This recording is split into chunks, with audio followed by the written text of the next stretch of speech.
You know that feeling when your stomach drops the moment you walk into work, and you already know something is about to go wrong? That tension in your chest before a meeting even starts. That moment where someone says something to you, or about you, or maybe just looks at you a certain way, and your whole body goes into fight or flight mode. You're not imagining it, that feeling is real. And if you've been carrying that weight around at work day after day, I want you to know right now that I genuinely understand what that does to a person. Workplace conflict is not just an inconvenience, it is exhausting in a way that follows you home. It sits with you at dinner. It wakes you up at 3 in the morning, you replay conversations in your head, you think about what you should have said, you think about what they meant when they said that thing. And the worst part is that most people never get taught how to actually handle it. They just survive it. And surviving something every single day at work is one of the most quietly painful experiences a person can go through. Here is what the research actually shows. Studies on workplace conflict have found that employees spend an average of around 2.5 hours every single week dealing with conflict at work. That is over 100 hours a year. 100 hours of your life spent in tension, in awkward silence, in uncomfortable conversations, or worse, in complete avoidance. That is time you could have spent doing work that actually matters to you, building your career, feeling good about where you are. Instead, it gets swallowed up by friction that nobody signed up for. And before we go any further, I want to be upfront with you about something. There is a program linked down below in the video description that goes much deeper into everything I am about to share with you today. Honestly, most people who watch videos like this just collect the information and never apply it. If that is you, the program is probably not a good fit. But if you are the kind of person who actually wants to change how you show up at work and in your relationships, who is done just watching things get worse, then what is waiting for you in that description might be the most important next step you have ever taken. But for now, let's get into this together. Picture this: 2 people who work together. The tension has been building for weeks. Small comments that sting, emails that feel passive-aggressive, a meeting where one person talks over the other and the entire room feels it. And then one day it comes to a head. Someone says something sharp, something pointed, and every single person in that room holds their breath, waiting to see what happens next. Now here is where everything splits into 2 completely different outcomes. In one version, the person who is targeted responds with heat. Their voice rises, their words get harder, they defend themselves, they attack back. And in that moment it feels powerful, it feels like standing up for yourself. But what actually happens next? The relationship collapses completely. Others in the room start to see that person as volatile. The reputation that took years to build starts to crack. And the conflict does not end, it escalates. It becomes something that HR gets involved in. Something that creates a paper trail. Something that makes going to work feel genuinely unbearable. In the other version, the same person, in the same moment, with the same amount of anger rising in their chest, chooses one calm response. Not passive, not weak, not backing down, just calm, measured, grounded. And the entire energy in the room shifts. That is not a coincidence. That is neuroscience.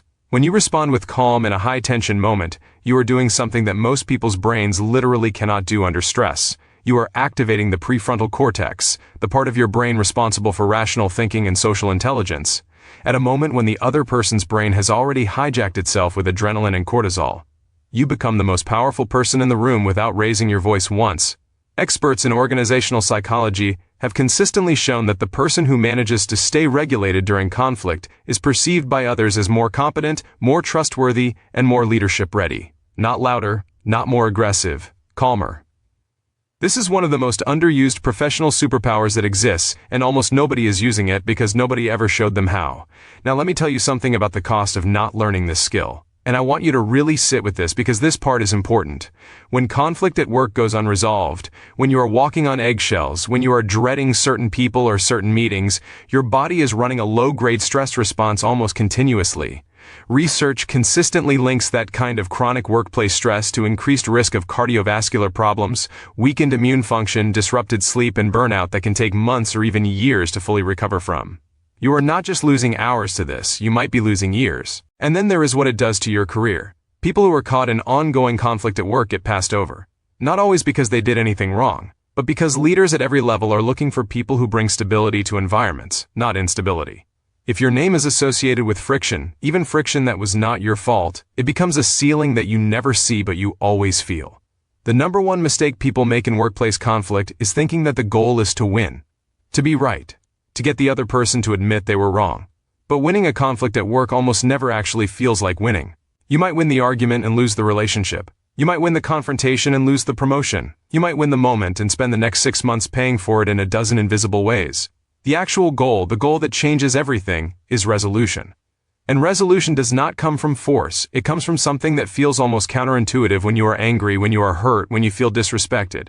It comes from one calm response at the exact moment when everything in you wants to do the opposite. Here's what that actually looks like in practice. When someone says something that triggers you, something dismissive, something unfair, something that makes your jaw tighten, the first thing that calm response training teaches you is to buy yourself 3 seconds. Not to go silent, not to freeze. Just 3 seconds of intentional pause before you respond. In those 3 seconds, your nervous system begins to shift. Your breathing changes. Your voice, when it comes out differently, lower, steadier. And the words that come from that place land completely differently than words that come from a reactive state. Researchers studying de-escalation communication have found that a single pattern shift in tone can reduce the duration of a conflict by up to 60%. Not 60% of the anger, 60% of the entire conflict. One shift in how you show up and the whole thing can be more than halfway resolved before you have even finished your first sentence. But here's the thing that makes this hard. You cannot just decide to be calm in those moments. You have to train for it. Because when your threat response is activated, when someone has embarrassed you in front of colleagues or undermined your work or taken credit for something you did, you are not making a conscious decision. You are running a program. And if you have never deliberately rewired that program, you will run it every single time. Automatically, repeatedly, with the same painful results. People who have done that work, who have genuinely learned how to shift their response patterns in conflict, describe it as one of the most transformative changes they have ever made. Not just at work, in their marriages, with their kids, with strangers who cut them off in traffic, because this is not a job skill, it is a human skill, and once you have it, it goes with you everywhere.